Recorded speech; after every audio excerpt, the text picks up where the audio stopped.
فبأي آلاء ربكما تكذبان۔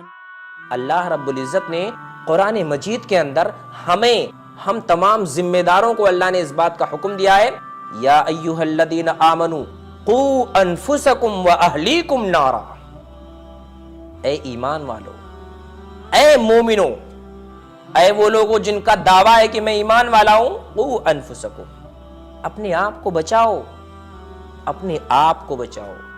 مطلب گناہ سے سب سے پہلے بندہ اپنے آپ کو بچائے۔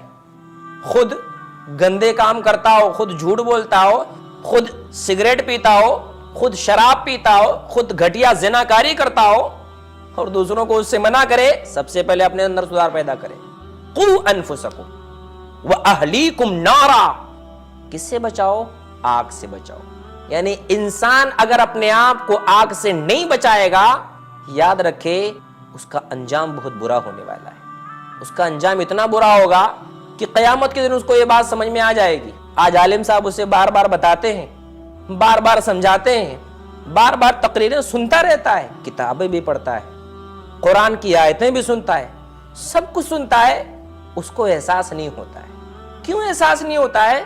کیونکہ آج جہنم نہیں دکھ رہی ہے، جنت اس کے سامنے نہیں، جنت اس کے سامنے موجود نہیں۔ اس کی وجہ سے اس کو اس معاملے میں تھوڑا کیا کرتا ہے، وہ ڈیلے کرتا ہے، تب بعد میں متقی بن جاؤں گا، بعد میں میرے پاس پیسے آ جائیں گے، میں گناہوں سے بچوں گا، بنگلہ بن جائے گا، دن رات مسجد میں بیٹھا رہوں گا، بنگلہ بننے کے بعد پیسہ آنے کے بعد دن رات میں خیرات کروں گا۔ ایسا نہیں ہوتا ہے۔ آدمی عبادت کو ٹالے گا، بعد میں نقصان میں پھنسے گا۔